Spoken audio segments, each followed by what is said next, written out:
Welcome back to The Collective. It is December 8th. I am Chance Burles, as you know, aka Big Bird.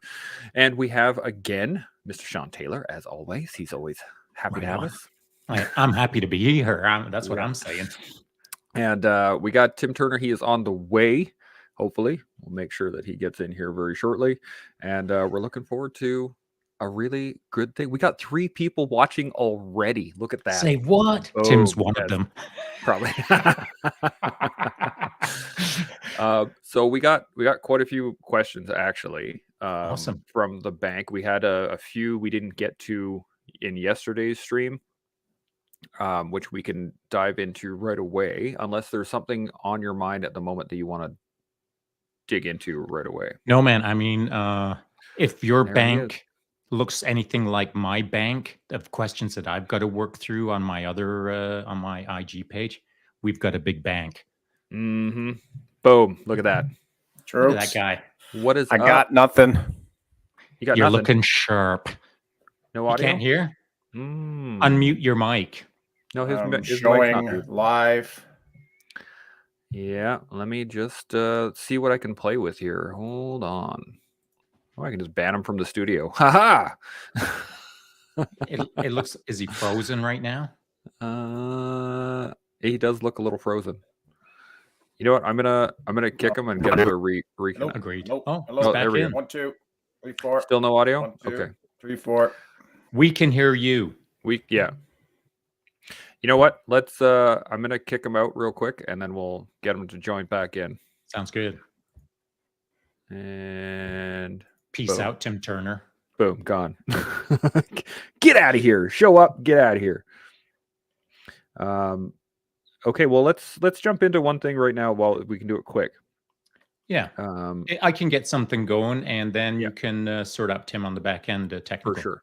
So we had this question from Zach from the Canadian podcast. He actually he asked 2 questions in one, so I split them up so we can actually dive into each of these. But here we go. There it is. Boom. What do each of you do individually when it comes to negative self-talk? That's a good question. That's a great one. Mm-hmm. For me, I'm used to it. I'm used to my own negative self-talk, and I'm not even kidding. I mean, no joke. Okay. It's some people will say, "Oh, that's terrible, Sean. You should never negative self-talk to yourself." But let me explain. It's not negative as in you suck, Sean. I'm sucking right now. You're the worst ever in this moment, etc. I don't negative talk like that. What I do is I use a little bit of negative reinforcement to fuel positive momentum. And so I don't tell myself that I suck when I'm getting like really giving her. What I do say is I've got more. I can do better. And someone could take that as negative, but I just take it as I know I've got more. Yeah. And I just need to remind myself of, oh, I'm putting out, but I'm not putting out as much as I know I can. And so I try to frame it not as in a rah-rah sis boom bah moment. Cause like if I had to cheer boy myself every time I'm having like hardship, I'd be a freaking cheerleader. I mean, I'd be a cheerleading squad. And that's not how my brain works. My brain doesn't, I've said this in the past, I don't need pats on the back. What I do need is someone to wag a finger at me and tell me what I can do better. And so that's how I run my life. I wag a finger at myself. So it's not like super hard negative self-talk, but I'm constantly wagging a finger at me rather than pom-poms and fireworks going off in the background. I just don't need that stuff. Does that make sense? Yeah. No, that makes perfect sense. I mean, it's not, I don't know if I would call it like negative self-talk. We got Gunny back here. Let's see if he can hear us this time. Can you hear us now? Nice. Good to go. Awesome. Well, okay. All right. So we'll actually we'll drop you right into the fire. So we got a question right off the bat. What do each of you do individually when it comes to negative self-talk? Now, Shaun just iterated to us that his self-talk is more of an accountability thing, where he just keeps himself accountable, pushing himself forward. What about yourself? I need boundaries set. Like for instance, Oh no, you're Operation Pegasus. I think your I think you're I garbled a think your bit here. Wi-Fi is in the hurt locker, pal. Yeah. Okay. Say it one more time. Let's try that one more time. Yeah, I need accountability. So I need timelines. So for instance, Operation Pegasus, right? That gives me dates, timings, things I have to hit. People rely on that. If I don't have a lot of those control measures in play, it's hard for me to get motivated and move forward. It's tough. Like PTSD is a hard thing, and it's really taken a lot of my oomph away. And I do try to fight through it, but what I find is by making these projects, taking a course, I take all these sailing courses. I just finished my marine radio. That gives me the accountability that I have to be there. So would you say this, that you are not only comfortable with, but you default to that almost army career of, there's another course in front of me that I'm going to pursue, that I'm going to execute against, that I'm going to nail, that is now another course in my backpack that makes me feel like I'm moving forward. Is that fair? Kind of. I'm kind of coursed out, and as you know, in the army, you're course after course. Then when I went to law enforcement, same thing in the army, and then it's your research and all that good stuff. And then going to law enforcement, it's constant recertifications and upgrading courses. To the point where I used to want to go course, and now I'm just like, don't give me any more. Right. So the ones I'm doing marine side right now is the critical ones that I actually need in order for myself to get on the water with the yacht. Oh, check. Likewise, skydiving wise, I took the courses last year in order to instruct. So I had to do coach 1, I had to do jump master, I had to do skydive school instructor to get all 3 of those together in order to achieve the goal last year. But I do love teaching that stuff. But I'm not going out and searching for a course to do to feel like I'm in the army, or I'm done with courses if I have to take them. Okay, so then if I understand you correctly, and I believe I do, it's not about the courses. The courses are just allowing you to execute against the path that you've assigned for yourself, your journey that you want to pursue. So it's more of a requirement, and only as needed requirement, in order for you to pursue the outcome that you want. Exactly right. Like I said, I'm at course burnout mode. Now I'm fulfilling these courses in order to achieve whatever my next goal is. Right. So one goal I have for next year is to get on a crew to do the race around the island. So with that, then I'm going to need to take my basic marine navigation and advanced marine navigation. So those are 2 courses that are going to be in the pipe coming up. That'll be fun. That'll be fun. Yeah, it'll be awesome. I think it'll be awesome. It's funny that we got into courses directly, and it's because I struggled with this for a little while too, was being busy. And people would always be like, "Oh, hey man, how you doing?" And I'd be like, "I'm busy. I'm busy, busy, busy. I got this, I got that, I got these things, I got those things." And it was more about keeping myself busy than actually dealing with stuff, right? Like you don't actually deal with any of your issues or any of your self-talk or negativity while you're busy. And I think I brought it up in a similar manner to, like, when you're on deployment, when we're overseas, you're like, the tempo is always going, and it's easy to just, I'll deal with that later. I'll deal with that later. I'll deal with that later. And then you come home and you're like, well, I got, now I got this course, and then I got to go on that one. Then I got to do these things. And you get used to this just constant tempo of like, go, go, go, go, go, go, go, go, go, go, go, without ever actually dealing with anything. You just keep stacking it on top of each other's, right? And I know, like, my negative self-talk was brutal for quite some time. And then But what does that mean to you? Because I know that you've got a definition in your head of what negative self-talk is, which is different than what I was suggesting. Hmm. And you're saying brutal, and I don't know Yeah. what that means to you. And Okay. so can you refine that a little bit more? Absolutely. So I was extremely toxic in how I would talk to myself. If I didn't meet a timing or if I didn't complete a goal that I wanted to complete in a certain amount of time, it would be, again, from what I was talking about the other day, was like the words are important. So I would say, of course, how dare Hmm. you?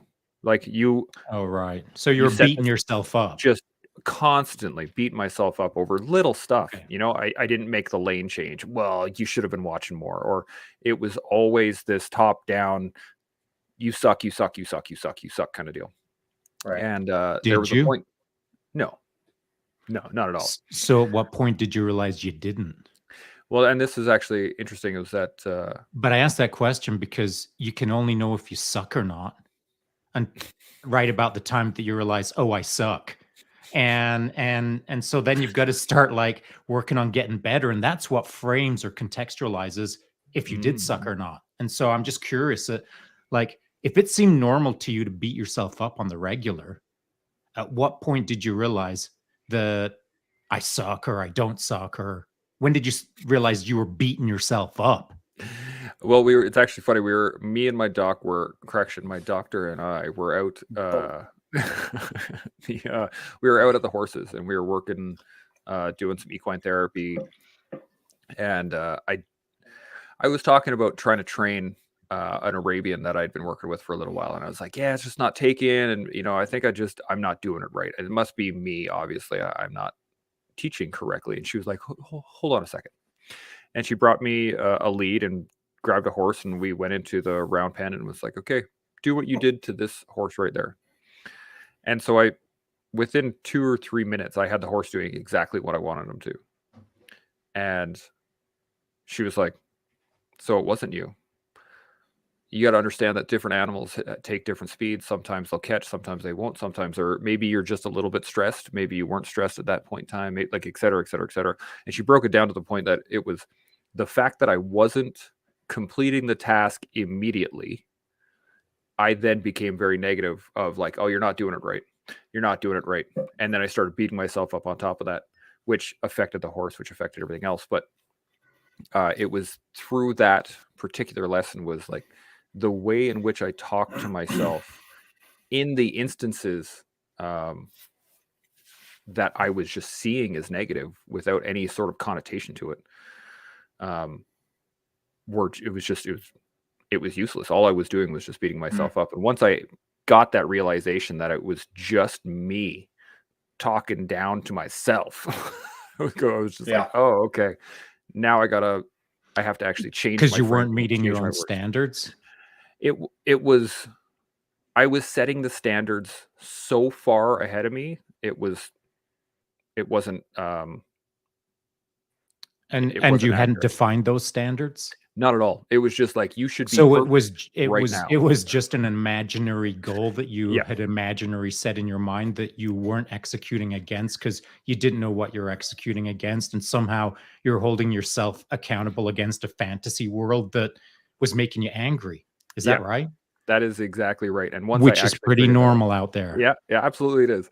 And once I realized that it was the fact that I was just making up these standards out of nowhere on a whim in the moment, that Yeah. I had to take a step back and I was like, okay, well let's really Begins with analyze an this. E and ends with a go. Exactly. Exactly.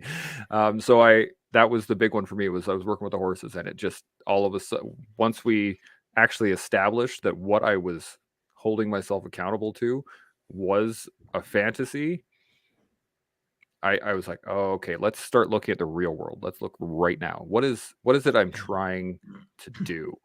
And it helped. My professor BJJ does this all the time. He was saying that, if you don't get a move in the timing that we're training on, that's okay. Did you make progress?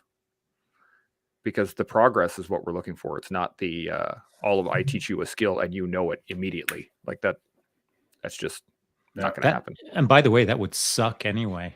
I Right? mean, if you learned an armbar in one session, but I mean learned it like at the highest levels, like a world Yeah. championship level in 1 second, how bad would that suck?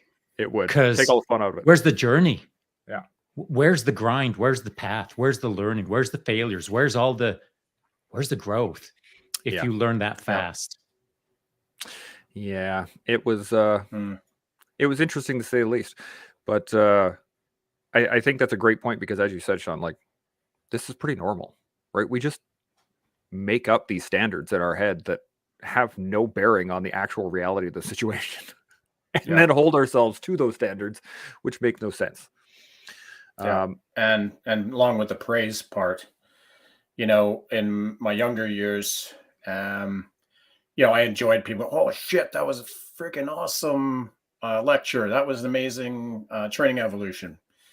Now I like when I was in the sheriff's, teaching interior combat in the vehicle, fighting from the vehicle, shooting from the vehicle, and exiting.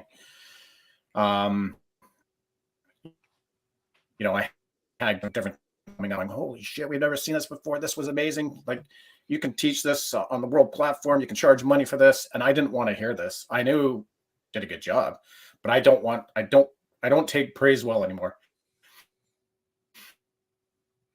Anymore?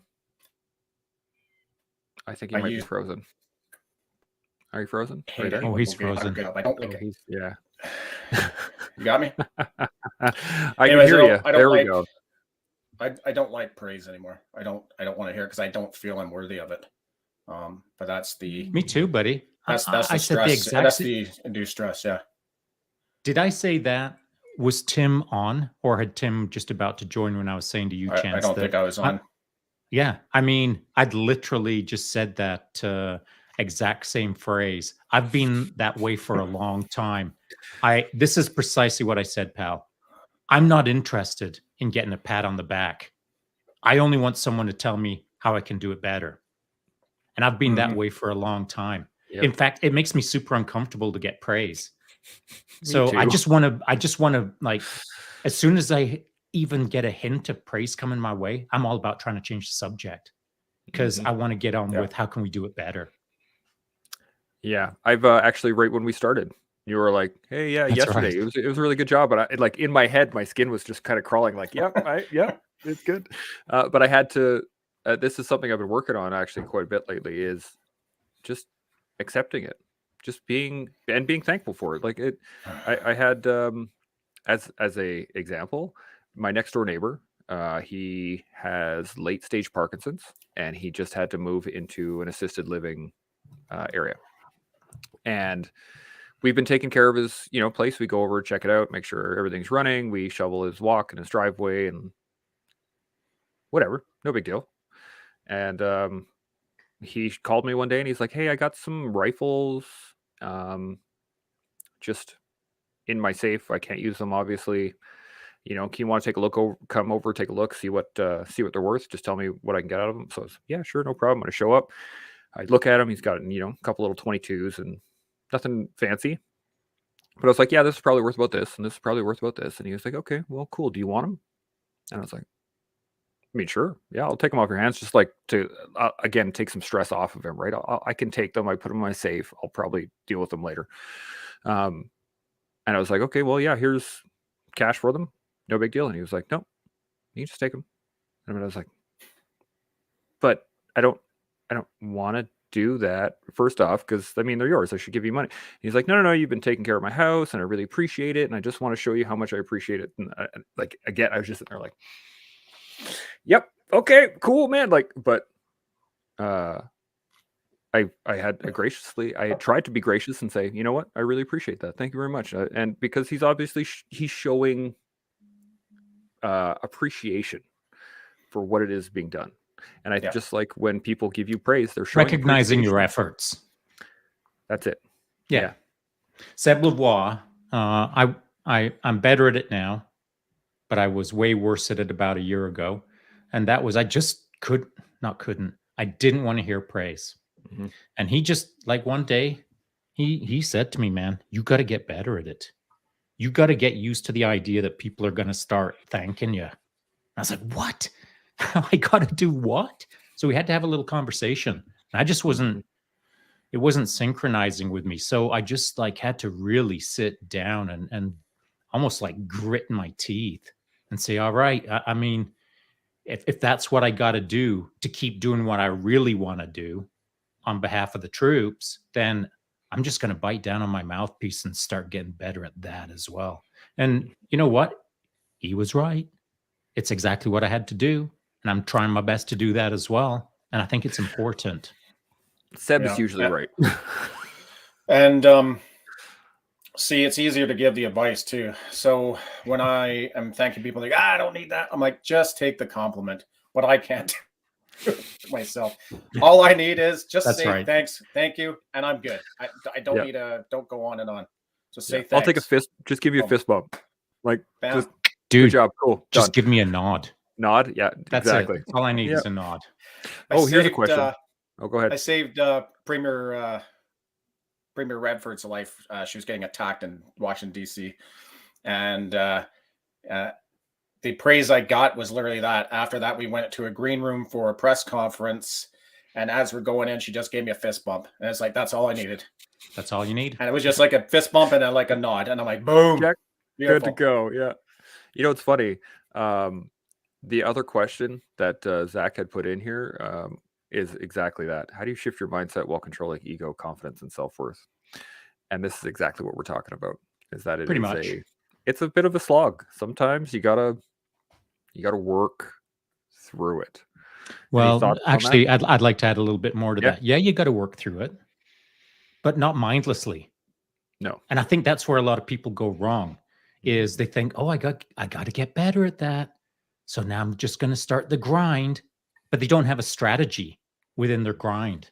They don't look at it tactically as a grind. They don't consider the grind as a thing other than the grind. And so, but it's way more than that. It's way more nuanced than that. You can do way better than just, I guess I better start grinding. It requires a strategy. And if you're trying to control your ego, you just can't say, well, I guess I'll do better tomorrow by grinding. So you need a strategy. 100%. Tim, you got any points on any other additions on that? No, I like the idea of you do have to have that like plan. But as opposed to praise and ego, that also, I think, is in different stages and phases of your life, how you accept it, how you deal with it. When you're younger, you want it. As you get older, with all that experience, it's like, I don't want any more of this. Plus, I think it also comes in, it's harnessed and connected to if anyone's had any combat experiences or any trauma experiences. Doesn't necessarily have to be a combat stance. And that changes your perception of praise or goals. You know what I mean? Agreed. Yeah. I got a question then. You know, as a child. Sorry, buddy. Wait, no, go. What's up? I don't want to interject, but I'm not sure. Did we answer the question? Because, like, well, I have a question about this. Okay, fair enough. In regards to it, so as a child, praise, right, is a currency, right? Because that's how you know you've done a good job. You've done it, whatever, you know, the parent figure, father figure, or whatever figure it is. It's a currency. And I was just thinking about this, is that once you get to a certain point, you know, my mom or something will be like, oh, what do you want for your birthday? And I'm like, I don't know. If I want stuff, I just go get it. Like, I don't require that praise as a guiding form anymore, as much as like when you were a kid, you'd get presents for your birthday and you know exactly what you want. I want that. And you'd get whatever. But as an adult, it's not really a guiding principle anymore, that praise. Do you know what I'm talking about? Does that make any sense there? Any thoughts on that? That's my question. Is like, give her. So on the controlling ego, I'd said that, you need some form of a strategy. Well, I mean, what kind of strategy? Well, before you start formulating a strategy, you've got to look at the battle space in front of you. And so you got to sit down with yourself and understand who you are and how out of control your ego, self-confidence, and self-worth is. And by out of control, I mean like either too positive or too negative, because in control is neutral. And so you got to understand what your neutral is supposed to look like in order to determine how out of synchronous you are within yourself, facing the battle space that's in front of you. So you need different ego, self-confidence, and self-worth at different phases in your life, depending on what's sitting in front of you in that battle space, whether you're in industry, the military, professional, teacher. It doesn't matter what you are. Whatever's in front of you, you got to understand what is in front of you and what you need to be to move into that. And it's an ebb and flow pattern, I believe, in the sense of where your ego needs to shift throughout your life. But it shouldn't shift so much that it's a problem. It needs to operate in a reasonably tight bandwidth, but not an over exaggerated bandwidth. And so, how do you understand what you are right now and where you need to be? Well, we talked about it a little bit yesterday when you're establishing a baseline. You've got to look at yourself as an internal issue or an internal understanding, study yourself internally, and then reflect on that against the external world around us and see if what you think you are, but what you actually are is lining up, just as you were talking about, Chance, when you were saying that, you thought it was normal to beat yourself up because you thought that was normal internally, internalized, you normalized it. But until someone externally said, hey, wait a minute, that's when you started to understand that you weren't synchronous with the external world. And that's what you have to do with ego. And if you find that you're not aligned or not synchronous with your internal and external objectives, you got to do something about it. And if you don't know how to do it yourself, you got to find people around you that can put you in check. And I don't mean like squash you like a bug. I don't mean like put you up against a wall. I don't mean give you a finger shaking. I mean people who will put you in check in the sense of recalibrating you, either moving your ego forward or moving your ego backwards so that it synchronizes with who you want to be or supposed to be or who you were just previously, and the right thing to set yourself up for the future that's ahead of you or ahead of them. That's what I think ego should be viewed as. It's like a military campaign, in my opinion. Yeah, I think that connects to the praise portion. So when you're praising, it's got to be legit. We're not praising for the sake of praising, or else it means nothing. Yeah. Likewise with the checks and balances. Hey, if you got something to add, basically a jacking. Hey, this is way you can improve. You got to have that ego to take those points in. Like if I'm trying to improve you and I'm giving you points, but you're not listening, you're like, what does he know? Well, that's where the ego comes in, and you're not going to grow. You're not going to move forward. And I have to say, in skydiving, it's in that world, and when you're in the upper echelon, you can encounter people who are just dickheads.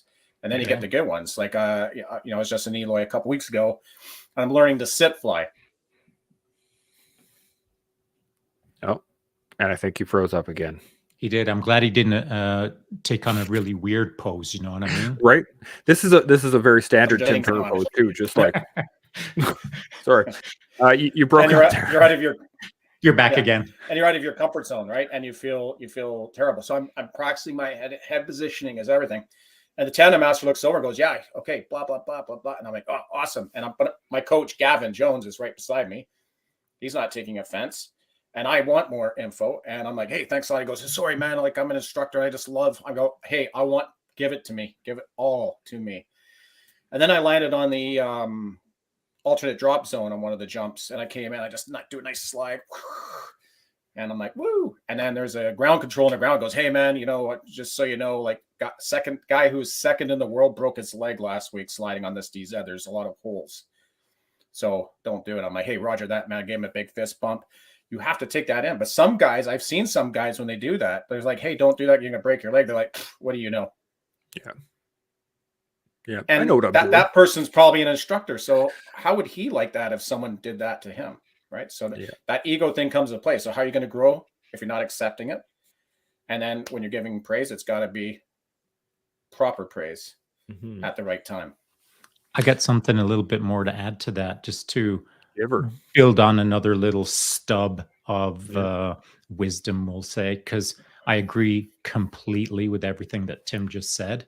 And when he entered into that conversation, he was talking about how when someone is in front of him and he's telling someone, hey, this, that, the other thing, maybe it's not a full jacking them up.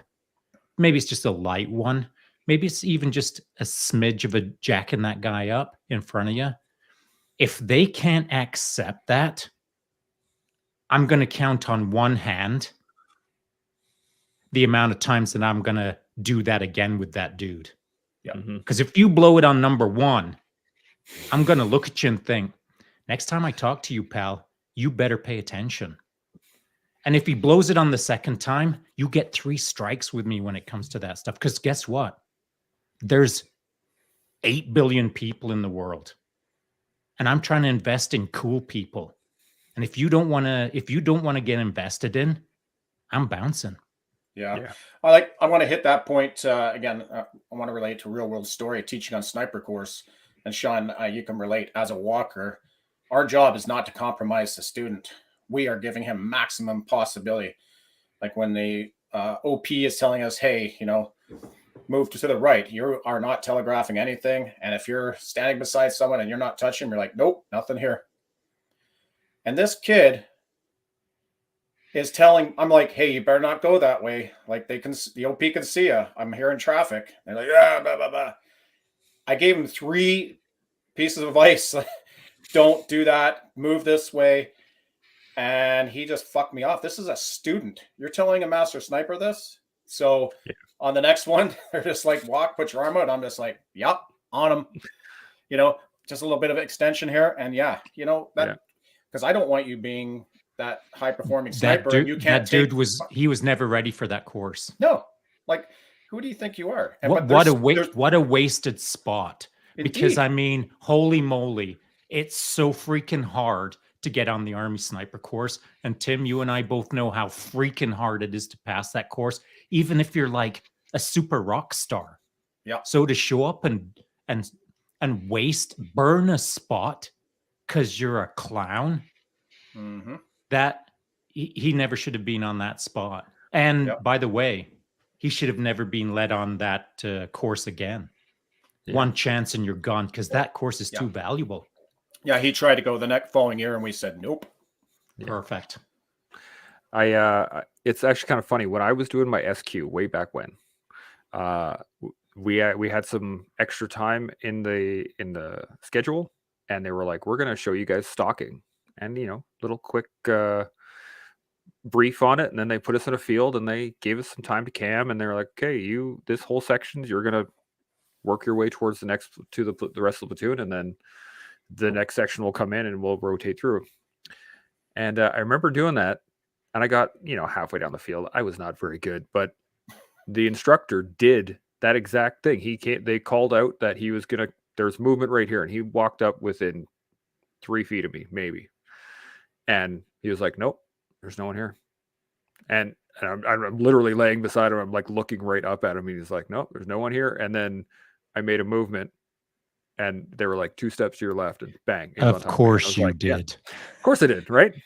But I didn't know. Anyway, so the thing was, I actually had a thought about this, was that the way this is actually written in the question is actually kind of interesting, because ego eventually turns into confidence, because you need ego. You need a little bit of ego in order to drive yourself forward, right? And say, I want to do better. I want to do more. You don't need any ego to do that. I think you need some. You need bandwidth, which is what I said earlier. Bandwidth. But be careful with your language, because you were using ego as if it's a fixed element or a fixed point. But ego is an organic process that ebbs and flows based on the needs at the time, if you're good at it. So that actually leads into the what my thought was, that ego leads to confidence. Yeah. Confidence leads to self-worth. But there is that negative feedback loop where that self-worth leads back into it, the ego itself. And then so I was just thinking about the bandwidth as the way this is actually written on the question.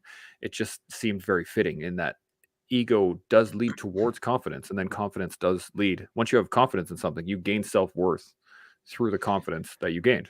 I was waiting for not this precise moment, but I was going to eventually get to the point that I'm going to make right now, handing out a tool for anyone who's listening right now, how to get a grip on your ego, how to get a grip on your self-confidence, how to get a grip on your self-worth. You want to do better? Here's my secret recipe. Start helping others. Start 100%. feeling like you've got some self-worth by being of worth to others. Mm-hmm. Start gaining self-confidence by creating confidence in others. Want to have a healthy, well-controlled, positive ego? Go help others who don't have that in place yet. Go make people better. It'll make you better. Yeah, agreed. Couldn't agree more. And ego is, I think, in the Army setting, I think it's different than a civilian setting. In the Army setting, we actually have leaders who are trained, and we have people to look at. I suppose, as we all know, in the civilian world, most managers, they're not leaders, are put in there due to seniority, and they have no training, they have no experience, they've never exercised leadership. So I think in the civilian world, ego tends to go up higher. I'd say in the military world, as a young guy, your ego leads you, especially in the airborne regiment as, 20-year-old. You think you're the best guy ever. It's like, no, you're not. 100%. There's been hundreds of thousands of people in this position before. You're not special. But it takes a while I didn't get rid of that ego until I was, maybe 2 years into being a master corporal. Then I could realize, I appreciate all my service support and I need these people, But ego, if it gets out of hand, that leads to basically you being a lifetime bully. Mm-hmm. Right? There's that fine edge. Confidence is what we're really talking about. Having confidence is different than ego. Confidence means, you are good at what you do and you understand there's better people out there. There's more people to learn from. They're always learning. But an ego, I think, on someone who's over 30, that's turning towards bullyism, and what's the word I'm looking for? Maybe narcissism or something like that. Kind of like that, but don't come to me. Anyways, yeah. I think it's ego is a dangerous thing. It really is. Got a couple quick comments to add to that. That answers my question. Key takeaway is to count on one hand. Guilty of giving too many chances. I imagine that's probably what that means. Too many chances, sure. We also got boom. Love the chatter. Tails. Cautionary. Love it. Superpower Phil. Now that is a pretty awesome call sign. There we go. I don't know Superpower Phil, but I mean, come on. How do you beat that one? Dude's got superpowers. Oh, and of course, friggin' Chimo. Oh, wow. Look at that. Yeah. He's in the game. The word incompetence leads to incompetence. There you go. Right. Came in at the end there. There Threw that one right out of the park. Yeah. So we've gone over some pretty solid stuff here. I'm wondering, would possibly any one of us like to talk about something called Operation Pegasus Jump? There seems to be this thing that's happening in the summer that I'd like to lead in with that. Yeah, maybe. Go for it, Shaun. Yeah, I'm not the subject matter expert here. All I am is the end user, the guy who showed up as a participant. That's who we want to hear from. That's precisely it, pal. And I'm going to throw a lightning bolt your way. So, here's the deal. For anyone who's listening to this right now, or anyone who listens to this later, tonight or tomorrow, whatever the case is, I just want to give a little bit of history on Tim and I. And so you're looking at us, we're a couple of old dudes. We're going to be at Operation Pegasus Jump again this summer. It'll be my second time hanging out with Tim and a DZ within the last year, and it's going to be awesome. But what is awesome is this. I've got photos in my flashback time machine, in my scrapbook, of Tim and I when we were barely shaving. when we were those two young guys who had egos that would have crushed people. And I mean, that's just what you had to have as a young buck back in the day in order to do those wild and crazy things. You know, it got squeezed out of us over time, but you just had to be a hard charger, and you had to believe you were a hard charger to hard charge as a young buck when you're surrounded by guys who were super freaks. So Tim and I go way, way back. And what most people wouldn't know is the things that we've done together created a deep history that I don't think about too much. Mm. But over time, all of that history that I don't think about much allows me to understand that I can look at Tim and he's one of the best dudes I know. And we hardly spend any time together. I wish we spent more time together. And so, how on earth would I not want to go out there and hang out with Tim and also do rad things? And so, Operation Pegasus Jump is this for me. It's me getting a chance to hang out with a dude that I've known for nearly 3 decades in some degree. It's giving me the chance to do something that he's passionate about and I'm now passionate about, and that's doing rad things with other rad people. And this year in 2023, I expect it will be bigger than 2022, which already exceeded my expectations, which is the reason that I took my two sons to jump out of a plane with me in 2022, and why this year in 2023, our youngest son, Keegan, will be looking to do another 23 jumps this year. He only did 2 last year, so that he can do that magic 25. And so I would never let any of that happen. I would never participate in anything unless I thought it was going to be awesome for my son and awesome for me. And so, bam, Tim is the man. And maybe not everyone knows that already. Well, now you do. Mic drop, bang. But all true, buddy. All true. So true. And as we were talking about taking praise, he just goes on a monologue. I do like making people uncomfortable. Made him really that made uncomfortable. me uncomfortable. I can see it. So Tim, tell us about Operation Pegasus Jump, because I was there last year too, and it was awesome, but let's talk about it. Well, yeah, you know, it really exceeded our expectations as well. I mean, it was truly a DIY gig, and wow, it was amazing. So what we've done this year is we're going to release an actual website, because we are the Operation Pegasus Foundation. And on the website, we'll have all the details, one-stop shop of how to sign up and all that good stuff, with all the information, links, and partnerships and all that good stuff. Last year, we ran 3 rotations. Each rotation was 4 days. So first day would be basically nothing, just arriving, getting manifested, meet and greet. And then the following day, your jump training. And then you just continue to jump if you like, or go to Campbell River and come back at your leisure. And then on the last day, the 4th day, we do a big parade, and we have our Operation Pegasus wings. We do a wing ceremony, and rotation 2 will be in-house that same day. That's their meet and greet day. And they'll be on the parade, and we'll share a meal together, and Rota 1 will depart. Now, last year was 3 rotations. This year's 2 only. That's the wings. Boom, baby. Bam. And so 2 rotations. Again, you can stay for both rotations or stay even longer if you want to achieve your goals and do more jumps and all that good stuff. So what we're doing this year is we're going to have 75 positions per rotation. That's for jump course alone. Then we don't have a designated number for tandems. People want to come do tandems, just come do them, because we can rip them off at any time. Because as you can appreciate, we have to do training, 5 to 6 hours of training for basic para. And likewise, if we have people who are experienced jumpers this year, you'll sign up, and then it's basically a boogie for you. You just jump as much as you can. And the nice thing is, if you're not current and you haven't jumped in a couple of years, then we'll give you a refresher and get you back up.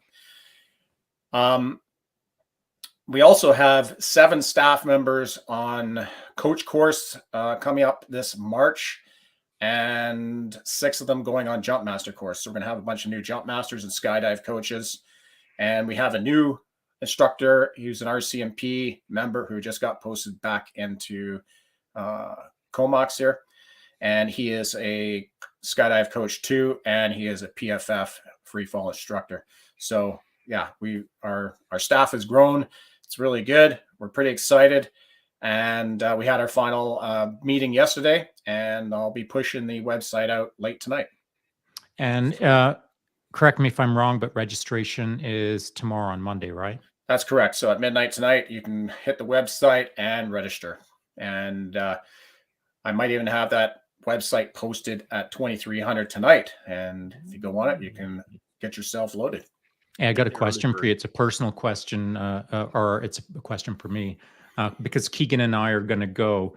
Should we grab 2 spots for Rota 1 or Rota 2, or just not take spots and leave them open for someone else? Because we're both planning on just, banging out maybe 25 each or whatever, Yeah. No. So there'll be but we will be there at Rota 1 and Rota 2. I just don't want to take up spots. Nope. If I don't. Nope. Sign up for those spots. Those are yours. So you'll have there's a Rota 1, Rota 2, or both option to hit. And like I said, if people want to come and do their solo qualification, which is 18 jumps, you might have to stay a bit longer. So that's fine. You can just stay and just continue on and fulfill those needs. So that's a good thing. Also this year, last year we had a mental health professional there. We had a psychologist, and we did a session on each roto. Roto 1 was the biggest roto, so obviously we had more people turn out. We're actually going to have 2 psychologists out there this year. We want to put more effort into the mental health aspect.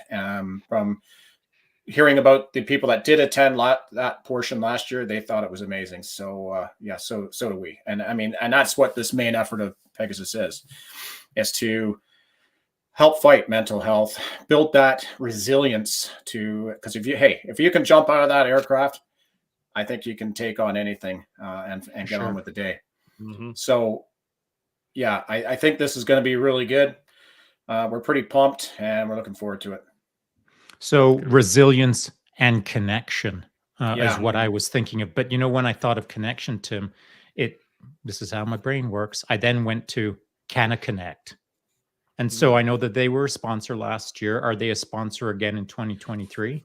Yeah, this year, they said they would commit this year. I haven't got anything back from them yet. I did send them a feeler last month. They said, yeah, we're on board, but we haven't discussed what we are on board with at this point. But I'm still considering them part of our partnership, and we really appreciate those guys.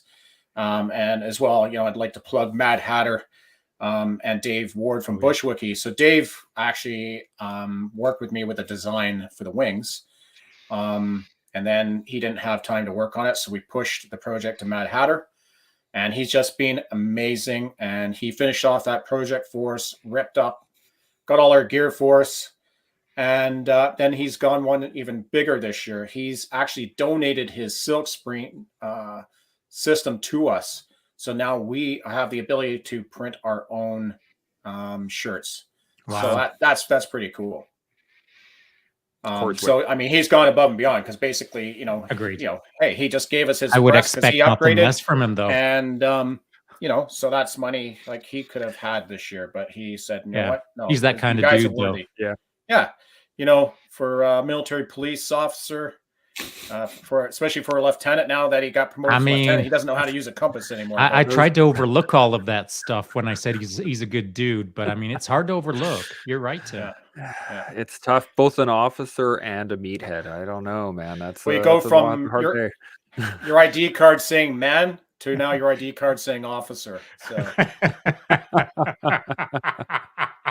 we're gonna have to get Corey on here, man, because he's screw that guy. He's at the motorcycle show right now in Ontario. Right. On Can I Connect, I will say this, that and I'm glad that you clarified that, Tim, because they started following me on Instagram. I want to say maybe about a month or so ago, whatever the case is, and I refollowed them back, and of course I looked at their page before I refollowed them or followed them, and I dig what they're putting down.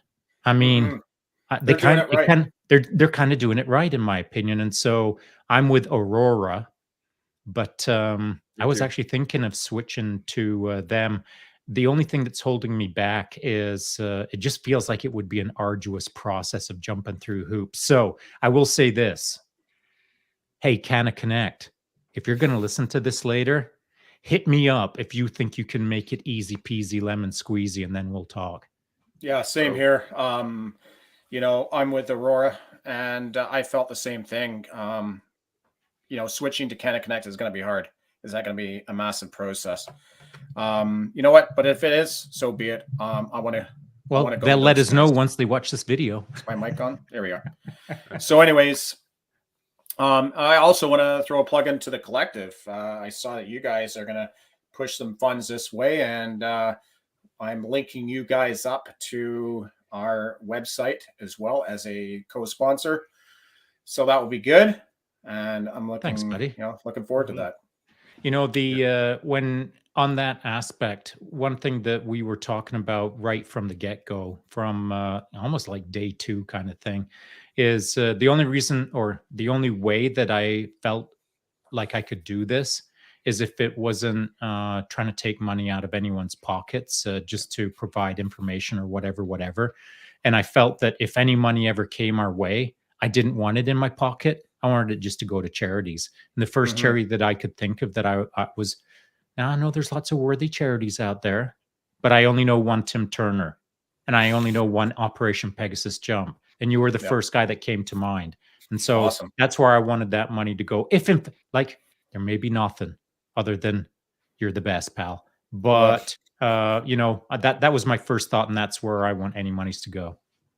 Yeah. Love it. And we appreciate it. We are we're behind in our goal setting right now. Like when I started our GoFundMe last year, we're about 8,000 by this point, but I started earlier. But learning point here, when I did put up the GoFundMe page end of October, my very first contribution was my daughter-in-law for $50. So I'm like, yeah, sweet.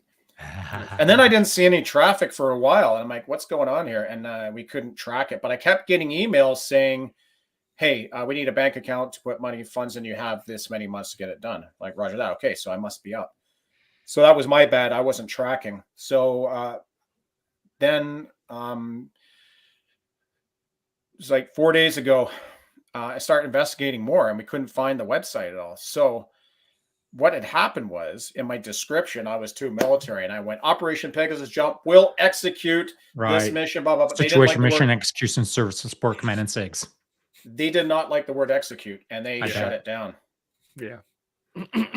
So I just opened up a brand new page, so now it's up, and we had our first $150 contribution. So that was good. Sweet. Well, I'll tell you what, if Canna Connect is going to listen to this, then if they convert me, they convert Chance, and they convert you, Tim, they've just made their money back.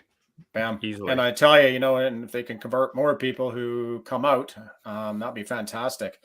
And I have to say, this year, if there's people listening and people want to push this out, we had a heavy military presence last year, but this is for first responders. And people have to understand, first responders are dealing with stress every single day. Their spouse is dealing with that stress every day. Is he coming home? Is she coming home? So I really want to see more first responders out there. So for all the military guys that are listening, if you have first responder friends, tell them about this. Agreed. This is going to be good for them. And likewise with the military friends that haven't heard about it, get it out there. And on the webpage, our documentary is on there. On every page, you'll be able to access it, and you'll be able to see what happened last year and what you're going to expect for this summer coming up.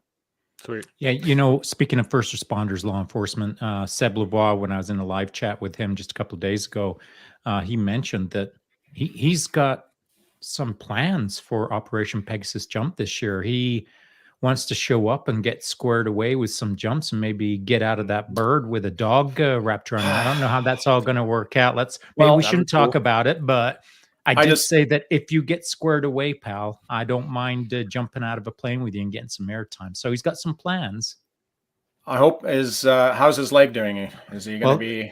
Well, that's right. So that's a valid question, and I think he'll probably end up talking to you about it. But when he and I were talking about it the other day, again, it's live, so I'm not talking out of shop.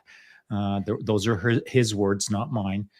He says he's going to be addressing that very quickly and see how that plays out. But either way, it's something that he wants to do. So Good. if I know Seb, it's going to happen. It's just a matter of when. So, well, I'd love to have him do it. But the safety guy in me is like, of course, and dude. father is like, don't push it. And same thing. I had got to meet Sash the other day. Came oh yeah, that's lunch. Right. That's right. Such a good human, and his girlfriend's just amazing. And anyways, he's like, yeah, I'm gonna come up and jump. And I went, whoa. Aren't you supposed to be running 50 kilometers a day every day in August? He goes, yeah. Right. I said, well, let's not get you injured prior to this big goal that you have. He goes, yeah, well, I'll just come out and hang out. Well, that's the whole point. Come out and hang out. That is the point. And that's the other thing about this mission is if we have a spot on the registration, if you just want to come hang out, you don't have to pay any money to be there. Just fill it on the registration. I'm coming to hang out. And I love it. Then we can have some food for you. The one thing about what we're doing right now with the collective, with these live chats, trying to do them every day. I think that, and also I'm trying to do one live every day on my IG page. And I was saying to Kate from Shoot Like a Girl podcast on the last live that I said, I'm doing one over on my IG page. I've committed to one over here on the collective. That's like over 600 of these per year. And so that's a lot, but that's how I get better at things. I plan on being better in 2024, or at least better than I am right now. But here's how I'm getting better is because I treat them like my coffee shop. I treat this like a coffee shop. Yeah. To me, this is me looking forward to just hanging out with a couple of bros, having a coffee, and whether we're drinking coffee or not is immaterial. This is my coffee shop. And so, anyone who is listening to this kind of stuff and enjoying kind of the coffee moment, well, guess what? It's freaking times 10 at Operation Pegasus Jump. You're right. Truly. And can I just say, Kate, oh my God, she is my hero, man. That chick is amazing. She's a beast. Yeah. And, where were all these?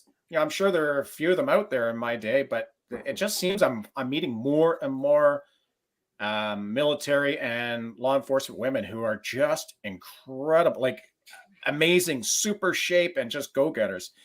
Maybe we've changed the water up. I don't know. But I'll have to tell you, I'm so proud of her. She came out and her husband came out, who's another badass. He's a clearance diver.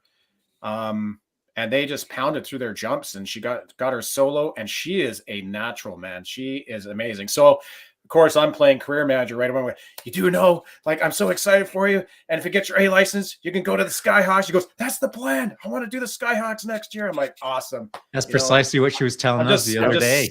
I'm so pumped for her. I just love following her and seeing all the shenanigans she's up to. And, when she's like, yeah, I just did this 50-kilometer run. I'm like, oh my God, I can't even run 5 kilometers right now. Jesus. Something you said that maybe it's something in the water, which is funny because there probably is, but whatever. The idea being that, it's a valid point. And there'll be people who will be listening to this and thinking, oh, well, that's very sexist. I'm a woman, hear me roar. They were always doing that. No, they weren't. They weren't. Not in my career, they weren't. I never saw a whole pile of hard chargers, but I see it now. And I think this is why.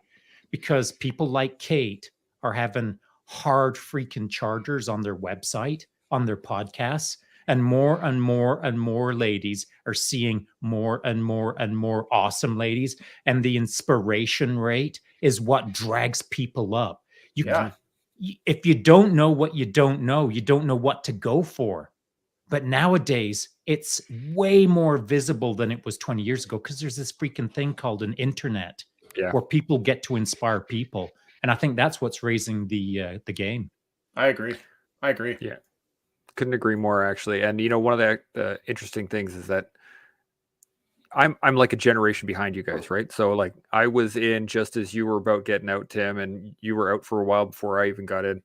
Um, and the ratio was low, but it was starting, right? When I Right. was there, there were, there was this one girl who was just awesome. She kicked butt through all the courses that I saw her on, uh, and she was just awesome. But for every one of those, there was some lackluster uh, participants. Now, same for the guys, right? There are Yep. always hard chargers, and there are people that are, and there are people that shouldn't be there. that Oh, I know what the first one. The you know the first first one one. that Tim and I would have ever bumped into. Okay. Her name was Private Eric Schleben, and I forget her last name if I ever knew it. But I was a young sergeant in 3 PPCLI, and she just got posted in as the first infantry female. Hmm. A young private just got out of battle school into 3PP into my platoon, and she was on a machine gun course that I was instructing on, and we were down down in the U.S. I think we were down at Yuma. Maybe it was no, sorry, it wasn't Yuma. It was just down in Washington. And so, man, there was a lot of crusty old dinosaurs that wanted to put the heat on her artificially, Hmm. and this was my stance.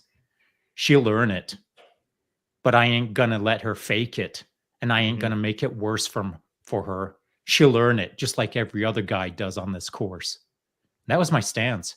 She was put in my section as an instructor because I was the guy who was supposed to keep an eye on that to make sure the standards are met and to make sure, by the way, that things were run appropriately. Mhm. And so I did. And I minded my P's and Q's even more than I normally would if it was just a stack of guys in front of me, of course, because I wanted to make sure that there was no doubt in that classroom that I held her to the exact same standard as everyone else that was in that classroom. And she did. She met the standard. Yep. And if there was heat put on her, it's because she deserved heat, not just Mhm. because she was just a girl or whatever that I was hearing around me from some of the crusty old dinosaurs. So when she earned her way in the battalion, she was the first instance of infantry female that I ever saw. And I'll tell you what, I'm not going to say she was she wasn't a shooting star or anything like that. She wasn't like, I didn't ever see her becoming a recce patrolman and then a pathfinder, and then she just didn't have it in her.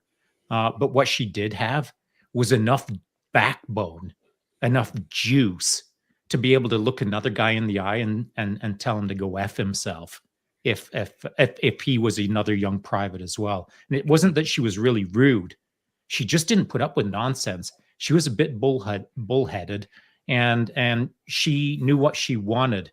And it wasn't in the sense of she was being strategic or tactical or climbing the ladder or anything. She just wanted to like represent. Mhm. And that was the first time I'd ever seen that in my infantry career. So back in our day, Tim, like it was only just barely kicking off as I saw it. Yeah.